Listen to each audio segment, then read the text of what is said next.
Nawakaribisha kwenye kipindi chetu cha Inner Healing Network, na mimi ni Bakenga Emmanuel.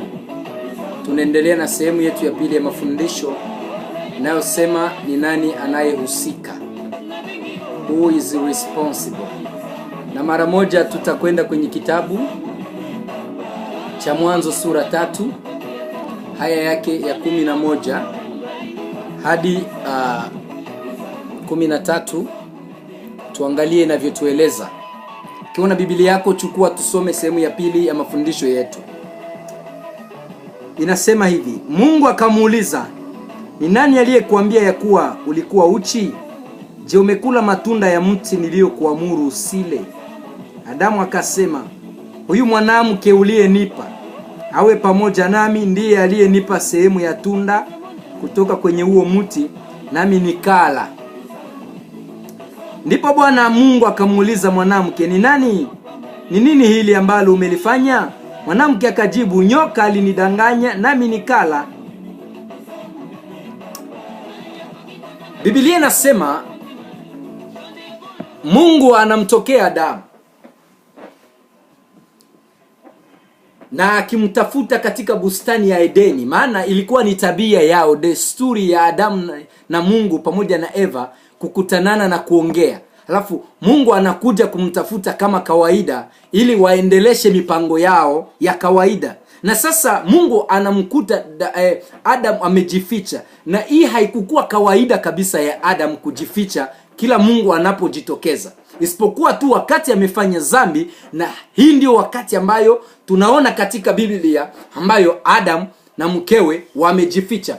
Mpendwa, mtu anapofanya dhambi anakimbia uso wa Mungu. Anaweza kuwa anakuja kwenye ibada kama kawaida, lakini dhambi ikiwa moyoni mwake, dhambi inatoa wivu wa Mungu. Dhambi inatoa ile shauku ya kumtafuta Mungu na kuomba Mungu. Yaani dhambi inatoa network kati ya mtu na Mungu. Unajisikia unakuwa mkame, unakuwa mkavu, na umungu kabisa umepungua ndani ya maisha yako. Hata wakati ya kuomba, ukitaka omba, ikiwa kuna dhambi moyoni mwako, utajikuta hauombi kabisa, na unasikia kwamba maombi hayaendi, na unaanza kulala bila kuomba. Yaani dhambi ni mbaya sana. Na sasa Mungu alipomkosa akajua kuna kitu hakiendeke. Mungu akamuuliza, je, umekula tunda ambalo nimekukataza? Ilisema Adamu akamwambia, huyu mke umenipa amesababisha nikule lile tunda ambalo ulikuwa umekataza. Unajua Mungu hawezake kusimama na kufanya mazungumzo na mtu yeyote ambaye hana roho ya toba, bali roho ya kuhukumu wengine. Mungu alipogundua kwamba Adamu moyo wake ni kuhukumu mkewe, mara moja Mungu alimuacha, akageukia mkewe. Anamuuliza, kwa nini umefanya jambo hili? Anasema, ile nyoka ambayo ulitia kwenye bustani imesababisha kwamba tufanye dhambi. Haingekuwa hii nyoka, dhambi hatungefanya. Mungu akagundua ya kwamba kumbe ile roho iko ndani ya Adam na iko ndani ya mkewe. Sasa ni nani amefanya dhambi? Nani mwenye kosa? Ni Mungu mwenye makosa? Ni Adamu mwenye makosa? Ni Eva ndiye mwenye kosa? Ama ni shetani ndiye amesababisha yale mambo? Sijue jibu yako ni gani. Lakini sababu kubwa yenye imetuma laana ikuje juu ya maisha ya Adamu na Eva ilikuwa ni kukosa roho ya kujitambua. Na baada ya kukosa roho ya kujitambua, pia kunakosekana roho yenye inaitwa ya toba. Hapakuwa roho ya toba ndani ya Adamu, hapakuwa roho ya toba ndani ya Eva, na hapakuwa roho ya kujitambua ndani mwao. Palikuwa roho ya kuhukumiana, roho ya kuona mabaya ya mwingine. Adamu anaona tu mabaya ya mkewe, mkewe anaona mabaya ya nyoka. Adamu haoni mabaya ndani yake, na mkewe haoni mabaya ndani yake. Yaani wanaona mabaya ndani ya nyoka na ndani ya Mungu. Na wakati Mungu aliona ile roho, ilibidi laana ishuke. Mungu awalaani na kuwafukuza kabisa kwenye bustani ya Edeni na kuwatupa mbali, kwa maana hawakujitambua. Hii mambo hata sasa inatokea ndani ya kanisa la Kristo. Wewe na mimi tukiangalia picha ya kanisa leo, utakuta haya mambo yako. Haijalishi ni kanisa gani, iwe ya wazungu, iwe kanisa ya weusi. Utakuta mkanisa watu wanabaki tu na kazi ya kuhesabia dhambi. Iko na buku, kazi yake ni kuandika dhambi za watu mkanisa. Ukimtembelea naanza kukuambia historia ya maisha ya watu wengine, utajiuliza kama yeye aliendaka kumasomo tu ya kusoma dhambi za watu wengine. Kuna watu makanisani kazi yao ni kutangaza madhaifu ya watu wengine. Hawezi sikia naongea madhaifu yake. Kazi yake ni kuongea shida za watu wengine. Hawezi sikia yeye anaongea shida zake. Yeye ndiye anajua kusaidia na kutatua shida za wengine, lakini shida ambazo ziko mumu wake yeye mwenyewe anashindwa kuzitatua. Hii ni magonjwa ambayo iko ndani ya kanisa, na hii magonjwa inaharibu kanisa. Hii magonjwa inaangusha kanisa. Hii magonjwa inafanya Roho Mtakatifu asisimame na kufanya kazi ndani ya kanisa. Hii magonjwa ikishaingia ndani ya wamama, kuliko wakuwe wamama ambao wanajaa na Roho Mtakatifu, watageuka wamama ambao wanajawa na Roho Mtakafujo. Hii roho ikiingia ndani ya watumishi, kuliko watumishi wahubiri neno la Mungu, wataanza kuhubiri maneno ya kuweza kutupilia watu wengine. Hii roho ikiingia ndani ya waombaji na manabii, kuliko watabiri neno kutoka kwa Mungu, wataanza kuhubiri maneno ambayo wanasikia watu wakiongea barabarani. Yaani hii roho ni roho ya shetani ambayo ameingiza kanisani ili kwamba Roho wa Bwana sifanye kazi ndani ya kanisa. Laana ishuke kanisani na watu wajikute wanabaki watu wa maneno ambao hawana Roho Mtakatifu. Na tuangalie Biblia katika Agano Jipya inatuambia nini kuhusu jambo lile. Twende kwenye kitabu ya Mathayo sura ya 7 haya ya 3 na tushuke chini kidogo tuangalie nasema nini. Kwa nini unatazama kibanzi kidogo kilichomo kwenye jicho la ndugu yako, na wala huoni boriti iliyoko kwenye jicho lako? Au unawezaje kumwambia ndugu yako, acha nitoe kibanzi kwenye jicho lako, wakati kuna boriti kwenye jicho lako mwenyewe? Ewe mnafiki, toa kwanza boriti kwenye jicho lako mwenyewe, nawe ndipo utakapoona wazi, ili kuondoa kibanzi kilichoko kwenye jicho la ndugu yako. Kwa nini unatazama kibanzi ndani ya jicho ya mwingine? Kwa nini kuona dhambi za wengine? Kwa nini kuhukumu wengine kanisani? Kwa nini? Hili sio mapenzi ya Mungu. Mapenzi ya Mungu ni kwamba kila mtu ajiangalie. Hakuna mtu ambaye hana udhaifu. Hata wewe una udhaifu, hata mimi nina udhaifu.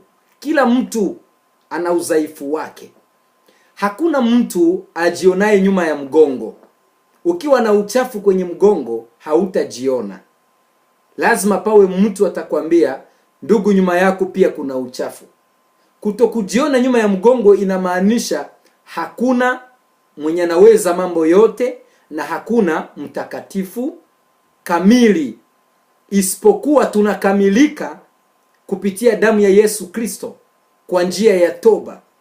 Wakati tunapojitambua ya kwamba sisi ni wakosaji, sisi ni wenye dhambi, sisi tuna udhaifu, hapo ndipo tunakamilika katika Kristo. Shabaha ya shetani tangu Agano la Kale ni kutafuta kuleta mchanganyiko ndani ya kanisa. Shabaha ya shetani ni kuharibu ushirika uliopo kati ya mtu na Mungu. Na ndio maana tunaona alileta hii mchanganyiko ndani ya Adamu na Eva. Na wao pia wakafikia ile kiwango ambacho hawakujitambua, wanahesabiana makosa, wanaanza kuhukumiana. Mkanisa unakuta watu wanahukumiana. Mkanisa unakuta watu wanatangazana. Ule ataniambia nini? Mbona naye anafanyaka hivi? Yeye haiko mtakatifu kunishinda? Ikiwa nilifanya hivi bila muangalie, yeye ni nani kuingia mu mambo yangu? Hiyo sio maisha ambayo Kristo anakusudia kanisa la Agano Jipya liweze kuishi. Maisha ya wenzetu waliotutangulia katika imani hawakukuwa na muda ya kuikaa waanze kuongea maisha ya Mkristo mwingine. hawakukuwa na muda ya kuikaa waanze kuandika zambi za watu wengine. Kila mtu alifocus kwa imani yake, kwa maisha yake, kwa zambi zake na kwa nguvu yake. Wa mitume, Biblia inatuambia ya kwamba walihubiri injili ya nguvu sana, injili ambayo ilijawa na Roho Mtakatifu. Hawakukuwa na muda ya kuikala wasengenye. Muda yao ilikuwa ni kuomba Mungu, kuhubiri neno, kuponya wagonjwa, kuongea kwa lugha mpya na kutembea huku na kule wakitangaza habari njema za ufalme wa Mungu. Na leo sasa, kuliko Wakristo watangaze habari njema za ufalme wa Mungu, wanaanza kutangaza habari za watu wengine kanisani. Biblia inasema, toa kwanza kilicho ndani ya jicho lako, baada ya kwenda umsaidie jirani yako. Hii inamaanisha ikiwa kanisa la Kristo haliwezi kutembea katika utakatifu, itakuwa vigumu kanisa la Kristo likuwa na uwezo ya kubadilisha watu ambao wako ndani ya community. Watu wa community wanatarajia kuona nguvu za Mungu ndani ya maisha yetu, ili kwamba zile nguvu ziweze kuwavuta na ziweze kuwabadili. Tutakuwaje na zile nguvu ikiwa muda yetu tunaipoteza katika mambo yasiyofaa, katika kusengenyana na kuangaliana na kusabiliana makosa? Ingekuwa vizuri tupoteze ile muda kwenye maombi, katika kusoma neno, katika kuhubiri neno, katika kuongea neno. Na wakati tutadumu hivyo, Mungu atafanya kazi kubwa katika maisha ya kanisa. Ni wakati ambao naomba wachungaji wasimame kwa zamu, wahubiri neno la Mungu ndani ya kanisa, ili kwamba watu waweze kupokea kile ambacho kimetoka kwa Mungu cha kuweza kubadilisha maisha yao na maisha ya watu ambao wako pembeni yao. Mpendwa, sijue ni nani ambaye unafanya mwenye makosa. Adamu na Eva hawakujiona wenye makosa, walijiona tu watakatifu. Kuna watu wanajiona ni watakatifu tu, hawana zambi, wasina zambi. Yeye kila kitu ni sawa tu, yeye hana matatizo, yeye hana makosa, yeye hafanyake zambi, yeye hana madhaifu. Wengine wana madhaifu sawa, wakiongea juu ya wengine okay, wakianza kusema fulani okay, wakiongea juu ya mchungaji fulani ni sawa. Yeye hana madhaifu kabisa, wengine ni madhaifu. Sio mapenzi ya Mungu, sio mapenzi ya Mungu. Mungu anatafuta watu ambao wana roho ya kujitambua, roho ya kuvunjika, roho ya toba. Ndio maana anasema kwenye kitabu ya Isaya sura ya kwanza ya 18, eti haya njoni tusemezane, yasema Bwana, hata zambi zenu zikiwa nyekundu kama damu, nitazifanya nyeupe kama theluji. Mungu anatafuta watu ambao watakuja, watamsogelea hata ikiwa zambi ni nyekundu sana. Wakubali kwamba ni wenye zambi na hawawezi, wana udhaifu na wako tayari kutubu. Mungu anataka atembee na wale watu. Alama ya kuonesha kwamba watu wameanguka ni wakati wanaanza kuhukumu watu wengine. Unasikia watu wanaanza kuhukumu makanisa. Siwezi ingia kwa ile kanisa. Kanisa ya batu gani ile? Kwanza mule mnala tu wenye zambi ndio banala mwele kanisa.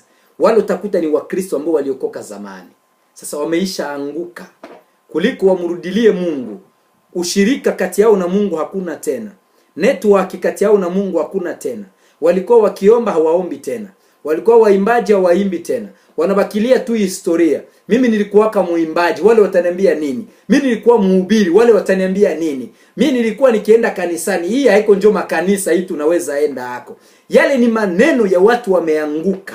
Lakini watu ambao Mungu anawatafuta, Mungu anatafuta wale watu ambao wameanguka, wamrudilie, watubu, waanze tena ushirika mpya na Mungu, wajiangalie, wajihoji wao wenyewe, wasiangalie zambi za wengine, wasifocus kwa madhaifu ya watu wengine, wajiangalie wao, wasijali maisha ya watu wengine, wajali maisha yao na maisha ya nyumba zao. Hakuna gisi unaweza tengeneza ndoa za wengine ikiwa yako imekufa. Hakuna gisi unaweza kufanya ubiri wengine watoke ndani ya zambi ikiwa we mwenyewe ungali ndani ya zambi.